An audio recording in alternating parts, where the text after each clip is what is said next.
Hi, welcome back to Maria's Kitchen. I am so excited to be here with you today. Today I'm going to be showing you how to make a chicken enchilada casserole. So I'm going to come right back and go over the ingredients. The very first thing you're going to need, of course, is some cheddar jack cheese, black pepper, chili powder, ground cumin, salt, 2 cans of green chilies, 2 tablespoons of butter and 1 tablespoon of lard, 3 tablespoons of flour, 1 tablespoon of lime juice, and 2 cups of chicken broth, and 3 cups of shredded chicken, and just a package of these flour tortillas. And you're going to need 8 ounces of softened cream cheese. For this recipe, you're going to need 3 cups of shredded chicken, and I boiled this chicken. And on the top right, you can go ahead and click the button and it'll show you how to boil the chicken, and you're going to save 2 cups of that chicken broth. So I've already done that, and it's already here ready to go.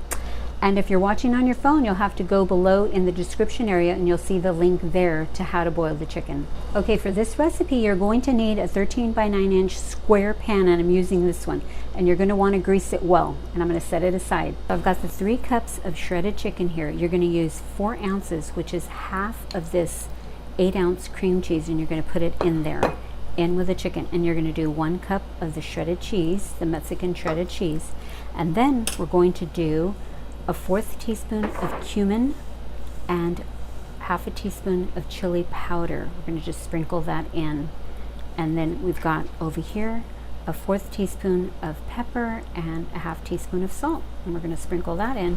And 1 teaspoon of lime juice. Now we're going to mix.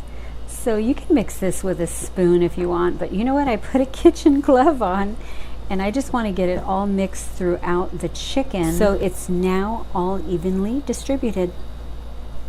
Now here it is, all mixed in very well, and this is what it should look like. Now we're going to set this aside because now we're going to start our sauce. I got my pan on low, and I got 2 tablespoons of real butter and 1 tablespoon of lard.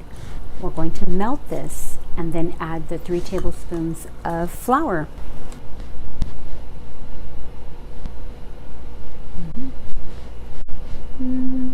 So I've got it melted, and I'm going to add the 3 tablespoons of flour. Now we're going to cook this on very low, and we want to get it just nice and browned. So it'll take a little bit, but just keep it on low and keep stirring it because you do not want it to burn or clump up. You want it nice and smooth.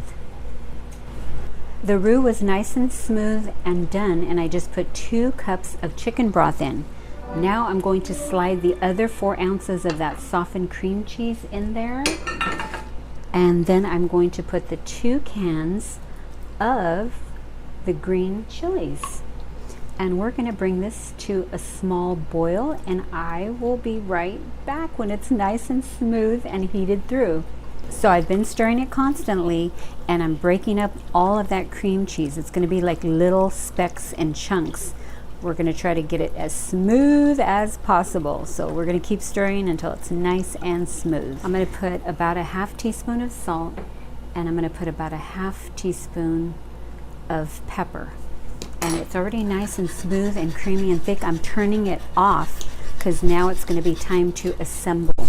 So everything's done. I've got some of the chicken mixture in here, and I'm going to put a little bit of cheese, and then I'm just going to roll it up like this, and then just put it right here. And then I'm going to keep rolling. You got your flour tortilla.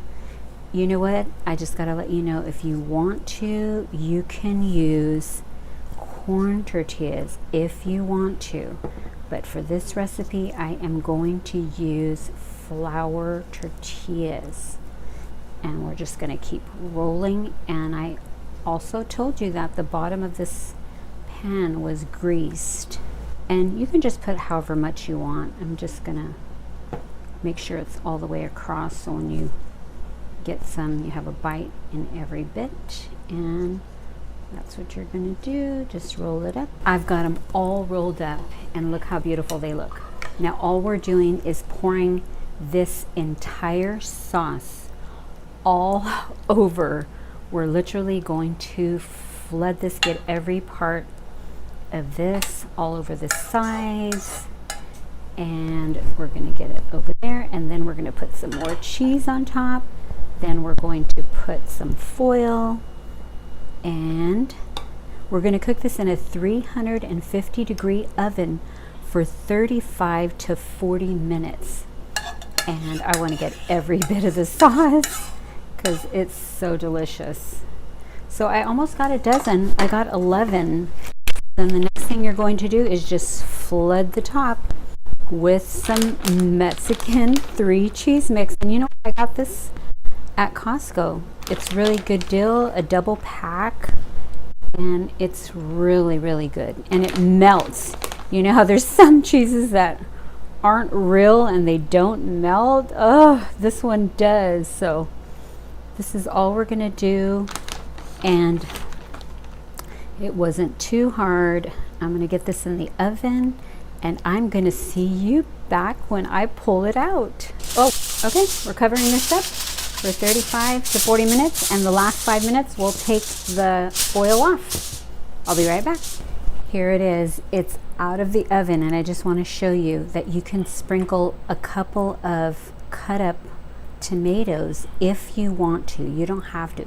You could put your own topping. I mean, maybe you could put olives. I know the recipe that I followed is from tomatoes.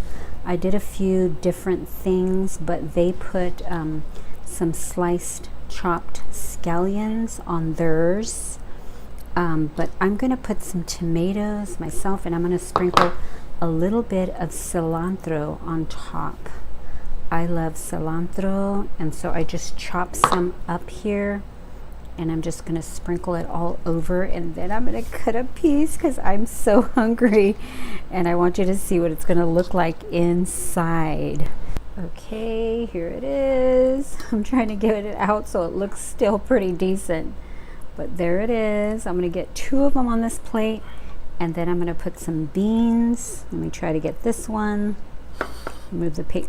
I'm supposed to let this cool a little, but I don't want to, so I'm just doing it. Look how beautiful that is, and I'm going to cut it open so you can see the inside. I'll be right back. There it is. Can you see inside? I don't know. I'm going to cut another piece for you, but I'm going to try it, and I'll be right back.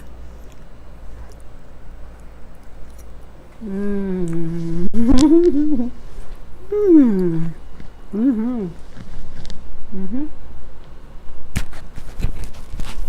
am all done, and I hope you try this with your family. I have already been dividing up and making plates. As you can see, it's emptying very quickly. So this is absolutely good, delicious, and you've got to try it for your family because it wasn't very difficult. And I will be back with the scripture of the day. Today I want to share a couple of scriptures that have helped me during some of my hard times. In Psalms 9, the needy will not be ignored forever. The hope of the poor will not always be crushed. He does not ignore the cries of those who suffer. Choose today to walk humbly before your God, for God resists the proud. God is your fortress and your strength, and He surrounds you with songs of deliverance. Hope in God and you will not be disappointed. God will certainly hear you. God's mercies are new every morning, and God always does what He says. In Psalms 27:13, I will remain confident of this. I will see the goodness of the Lord in the land of the living. God is good. Give us gladness in proportion to our former misery, Lord. Let your servants see you work again, and our children see your glory.